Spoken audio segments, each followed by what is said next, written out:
Neuroscientists took brain scans of people who used their phones more than 4 hours a day, and what they found looks almost identical to the brain scans of people addicted to heroin. Not similar. Not comparable. Structurally identical. And the scariest part? Some of the changes might not be reversible. Let's start with what's physically happening inside your skull. Your cerebral cortex, the outer layer of your brain responsible for thinking, decision-making, and impulse control, is supposed to be thick. That thickness is what separates complex human thought from animal instinct. A study published in the journal Addictive Behaviors scanned the brains of heavy smartphone users and found measurable cortical thinning. The gray matter in regions governing attention and emotional regulation was literally shrinking. And here is the part that should alarm you: this thinning is the same pattern researchers see in people diagnosed with substance use disorders. Now let's talk about the prefrontal cortex, because this is where the story gets personal. Your prefrontal cortex is your brain's CEO. It is the part that says no, you should not eat that entire cake, or no, you should not text your ex at 2 a.m. It handles willpower, long-term planning, and impulse control. Researchers at the University of Zurich found that people who checked their phones compulsively show reduced prefrontal cortex activity, meaning the part of your brain responsible for self-control is literally going offline. You are not weak for being unable to put your phone down.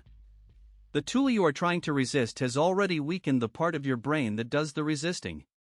But here is where the rewiring really starts. Every notification, every like, every new message triggers a hit of dopamine. You have heard that before. But what most people do not understand is that dopamine is not about pleasure, it is about anticipation. Your brain releases the biggest dopamine spike not when you see the notification, but in the milliseconds before you check it. That tiny moment of maybe something amazing is waiting for me, that is the chemical hook. And over months and years of this, your dopamine system recalibrates. It stops responding to normal rewards, a conversation with a friend, a walk outside, finishing a book. Those things feel flat because your baseline has been artificially inflated by thousands of microhits per day. But wait, it gets even crazier. Let's talk about what is happening to your attention span, because the data here is genuinely frightening. In the year 2000, the average human attention span was 12 seconds.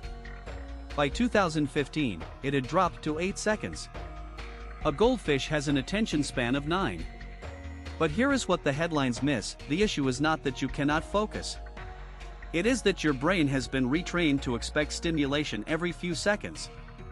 Every time you switch between apps, scroll past a post, or check a notification, you are training your brain that sustained focus is unnecessary. The neural pathways for deep concentration are weakening from disuse, while the pathways for rapid task switching are getting stronger every single day. And here is something that will make you look at the phone sitting next to you right now very differently. Researchers at the University of Texas ran an experiment where they asked people to take a cognitive test. One group had their phone on the desk face down. Another group had it in their pocket. A third group left it in another room entirely. Same test. Same time limit. The group with the phone in another room scored significantly higher. Not because the others were checking their phones, they were not allowed to. Just having the phone nearby drained cognitive resources. Your brain is spending energy suppressing the urge to check it even when you do not realize you want to. The mere presence of your phone makes you dumber. Now let's talk about memory, because your phone is not just rewiring how you focus, it is changing how you remember. This phenomenon is called the Google effect, also known as digital amnesia. A Columbia University study found that when people know they can look something up later, their brain literally does not bother encoding it into memory. You are outsourcing your memory to a device. Phone numbers, directions, facts, birthdays, information your parents carried effortlessly in their heads is information your brain has decided is not worth storing. The problem is that memory is not just about recalling facts. It is the foundation of learning, creativity, and making connections between ideas. When you stop remembering, you stop thinking deeply. And here is the part nobody talks about enough. Your phone is destroying your sleep at a biological level, and the damage cascades into everything else. Blue light from your screen suppresses melatonin production, you have probably heard that. But the real problem is not the light. It is the stimulation. Scrolling before bed keeps your brain in a state of heightened alertness that can take over an hour to wind down from. And during that hour, you are missing the early stages of deep sleep, the phase where your brain consolidates memories, clears toxic proteins, and repairs itself. Chronic sleep disruption from phone use has been linked to increased risk of anxiety, depression, and cognitive decline. Your phone is not just stealing your evening. It is stealing your brain's maintenance window. But wait, the rabbit hole goes deeper. Your phone is rewiring your social brain too. The fusiform face area and the temporoparietal junction, regions responsible for reading facial expressions, understanding tone, and feeling empathy, are use it or lose it systems. Every hour you spend communicating through text instead of face-to-face conversation is an hour those systems go unexercised. A study at UCLA found that kids who spent just 5 days at a screen-free camp showed dramatically improved ability to read human emotions compared to their phone-using peers. 5 days. That is how quickly the brain responds when you remove the interference, and how quickly it atrophies when you do not. Here is something that ties the whole picture together. Your phone is keeping you in a state of chronic low-grade stress, and your body is paying the price.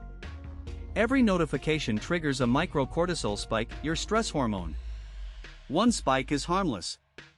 But the average person receives between 65 and 80 notifications per day. That is 65 to 80 tiny stress responses your nervous system has to process. Over time, chronic cortisol elevation shrinks the hippocampus, the memory center of your brain, and enlarges the amygdala, your fear and anxiety center. Your phone is literally making the anxious parts of your brain bigger and the thinking parts smaller. Now here is the question everyone wants answered: is the damage permanent? And the answer is complicated. Your brain is plastic, meaning it can rewire itself. But neuroplasticity is not unlimited. It peaks during adolescence and declines with age.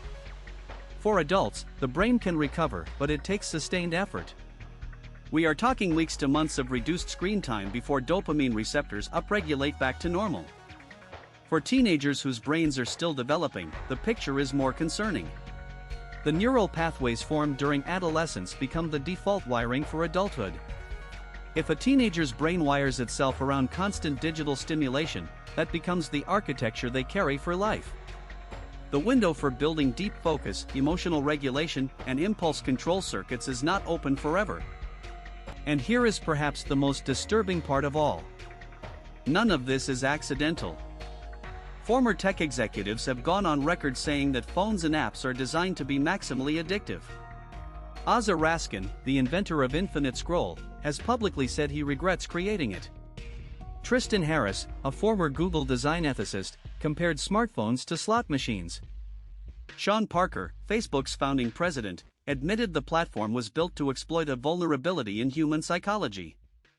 These are not conspiracy theories. These are the people who built the systems telling you they were engineered to hijack your brain. And the financial incentive to keep you addicted is measured in hundreds of billions of dollars per year. So what can you actually do? The neuroscience gives us a clear playbook. First, the dopamine reset. Researchers recommend periods of deliberate boredom, no phone, no stimulation, to allow dopamine receptors to recover sensitivity. Even 30 minutes a day of zero screen time produces measurable changes within 2 weeks. Second, distance. Remember the Texas study: just having your phone nearby drains cognition. Putting it in another room is not dramatic, it is evidence-based. Third, replace scrolling with activities that activate the default mode network: walking without earbuds, sitting in silence, journaling. These are the states where your brain repairs, creates, and reconnects with itself. The rewiring goes both ways. Your brain got into this state through repetition, and repetition is exactly how it gets out. If you like the video, press the like button and hit the bell icon.